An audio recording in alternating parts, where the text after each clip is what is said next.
Почему нельзя стучать по столу?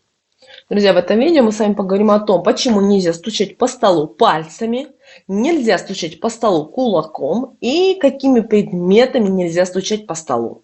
Поэтому, друзья, оставайтесь с нами и узнаете ответы на эти вопросы. Итак, друзья, люди относились к еде и самому столу, за которым они кушали, с особенным уважением. Это была одна из важных традиций наших предков. Именно поэтому важно знать, почему нельзя стучать по столу. Итак, почему же нельзя стучать по столу именно пальцами? Ну, знаете, что любые грубые слова, обращения к поверхности обеденного стола могли привести к крупным неприятностям для всех членов именно семьи. Об этом родители издавна старались регулярно напоминать собственным детям именно во время трапезы. Но в настоящий момент и неразумные дети, и их непросвещенные родители зачастую неуважительно постукивают, ударяют и колотят по столу. Они даже не задумываются о том, какие последствия их может ожидать из-за таких действий. Но есть все-таки люди, которые знакомы и знают, что подобное поведение порой навлекает на людей суровые наказания. Стучать пальцами по столу – это такая привычка есть у многих людей. Однако не каждый в курсе, что постукивание может раздражать окружающих людей и навлекать на домочадцев беды, горе и неприятности. Стук иногда вызывает проблемы, связанные с финансами, и приносит нищету. Если каждый день стучать по поверхности стола пальцем, каждый член семьи станет себя со временем вести агрессивно и нервно. Это может привести к тому, что в доме люди будут скандалить и ссориться. С давнего времени родители собственных детей ругали, когда те начинали баловаться и стучать по столу. Очень часто детки оставались без обеда или ужина за то, что они не слушались. Но в настоящий момент не только детки, но и даже взрослые уже не прислушиваются к данным советам. А вот зря. Теперь давайте поговорим о том, почему нельзя стучать по столу именно кулаком. В Древней Руси обеденный стол у людей ассоциировался с Божьей ладонью. Они полагали, что именно Бог преподносит людям еду, а потому стучать по его рукам это считалось большим грехом.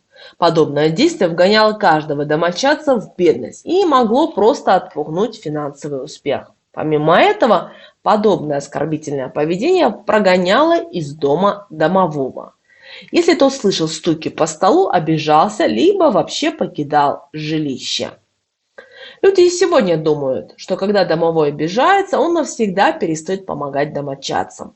И в доме начинают пропадать вещи, предметы, люди начинают ссориться и конфликтуют между собой. Если домовой покидает жилище, дому может угрожать большая опасность, и это может привести к пожару или краже. Если один из домочадцев видел, что кто-то стучал кулаком по столу, он тут же просил у домового извинения. Также разрешалось домового задобрить. Для этого его угощали молоком, печеньем, конфетами и прочими сладостями. Стучать по столу кулаком можно лишь в том случае, когда необходимо именно прогнать с глаз. И данное действует лишь тогда, когда сам стол выполнен из натурального дерева. Предполагалось, что в древесине поселяются древние духи, и они могут отогнать от людей с глаз и уберечь их от порчи, бед и напастями. И теперь давайте поговорим о том, какими предметами нельзя стучать по столу. Люди думали, что их ожидает страшнейшая кара, если те начинали стучать по столу яйцом. С давнего времени яйца у людей ассоциировались с зарождением новой жизни. И, следовательно, из-за плохого отношения к ним человека могло ожидать убийство или тяжелая смерть. Но самое известное толкование данного – счастье, которое могло покидать людей от такого действия. Существовало также еще одно поверье, из которого люди не стучали яйцом об стол. Они думали, что стук мог привлекать пожар. Если по столу стучать долго, произойдет не один пожар.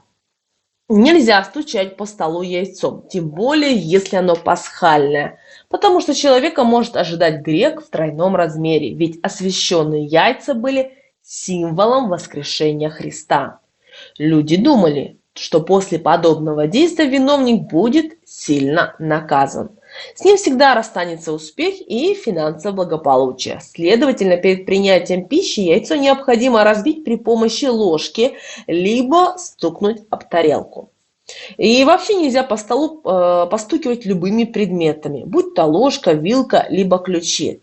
Данные элементы предупреждают нас, что в жилье у каждого человека могут начаться неприятности.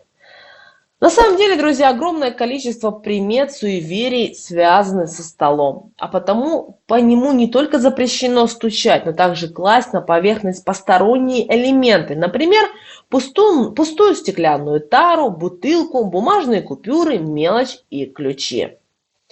Конечно же, время стремительно бежит, а потому данные советы потеряли собственную актуальность, а зря.